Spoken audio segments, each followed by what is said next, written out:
Hi there, this is Claire Prothero from the Maverick Accelerator. Just a very quick video to give you some tips and tricks how to run a power hour strategy session. So what can often happen is your team may grow and evolve. Well, I hope so. They grow and evolve over time and they become more proficient in certain areas. Maybe they become bored of certain tasks and activities that they're doing in their business in other areas. And so as a result, when you're doing your sort of weekly or daily or monthly, whatever strategy sessions, you could be assigning tasks that people don't enjoy, that they're just good at, and good is equals mediocre. So you could be assigning more of that to your team members. What you're looking for is your team to be fired up. You want them to be very efficient. You want them to be in their zones of strength. So it's very important every 4 months, I would suggest every 3 or 4 months to run one of these power hour strategy sessions where you just kind of get a reading on where everyone is at, where their growth, where the sort of the growth areas are, where they, how you can unlock potential. So I'm going to go straight over into the screen share. So if you've downloaded the freebie, this is what would have come through to you. If you haven't downloaded it, please download it.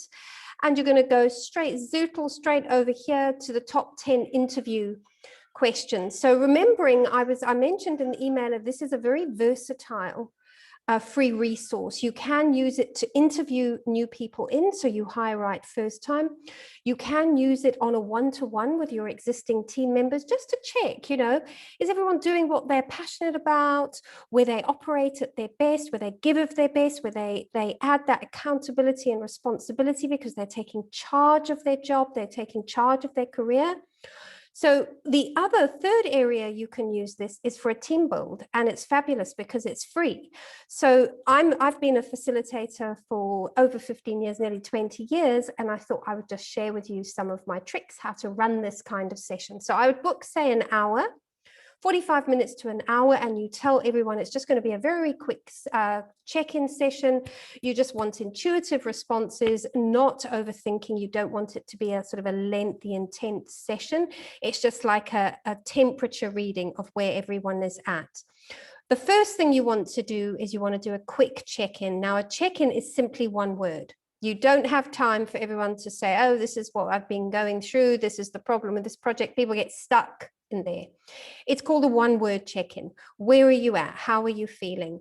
So the value of that is if someone, for instance, on your team starts yawning during one of your sessions, you're only human. You can start to think, are they having another late night, or am I boring, or is this too much for you? So it can get our back up as a leader. So what you want to do is you just do that check-in. And when that person has said, oh, you know, I was up with my baby all last night, I feel tired. They say I was tired. You can understand where they're at. So remembering you would just hear tired and you go, okay, I knew they were tired. You don't need to go into it. You just hear that. Someone could say enthusiastic. So you do a one-word check-in, including your own. You then go straight into guys, and you always set the parameters in facilitation. You want to say, this is a very quick, be honest about where you're at. And I would suggest just picking 3. 3 is enough to get the gauge. It says there, list 3 tasks. You're going to change it to 3. You just ask the question, 3 tasks, activities, and responsibilities you most enjoy in your workday. And you do it as a round robin. So you give them a minute to write it down, and I suggest getting people to write it down, because when people don't write it down, they start getting very lengthy in their discussions. You want them to write it down and you say, just read to me. It is also a very good way for them to affirm it because they see it visually. So you give them like a minute, write it down. Then you go, okay, next one, list the tasks and activities that you least enjoy. And it's up to you whether you go round robin, you hear what everyone says for the tasks that they enjoy, or you can sort of attach the tasks that they least enjoy. You can do that. That I would actually suggest is where they do tasks they enjoy and then tasks they least enjoy in the day.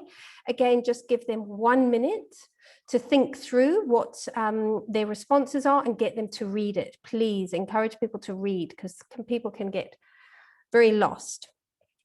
Select which one is most like you.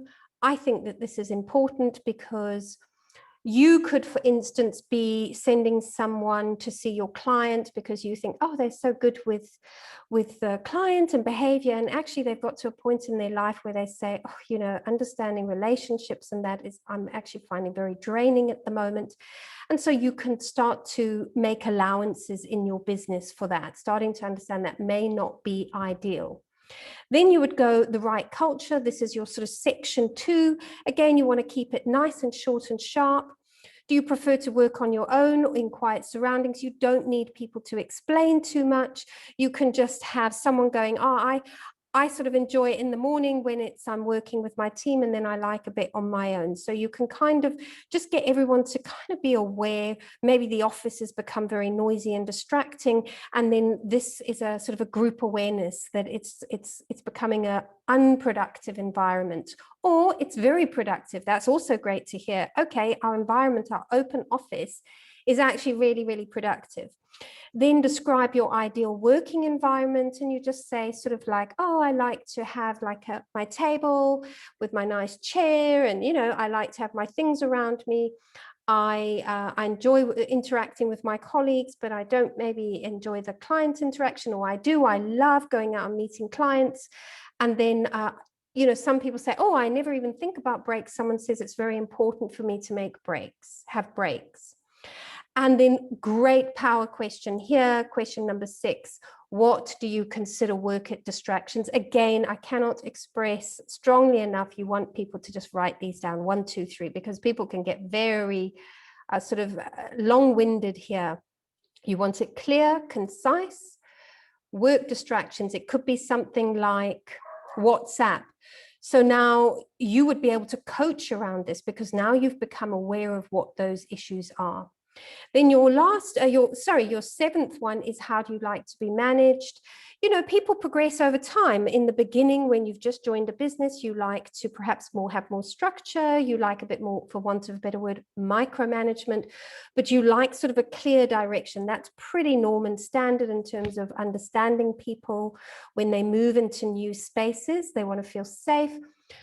However, if over sort of 6 months or 7 months, you have someone where they're still being managed in that kind of very nurturing, maybe a bit micromanaging kind of way, maybe they've evolved and they're looking for a new type of management, and you just want to ensure that you are managing them correctly to get the best out. Or if you have someone who's managing, is that they are aware. So this is such a great session where you're creating huge amount of awareness in the group around each other.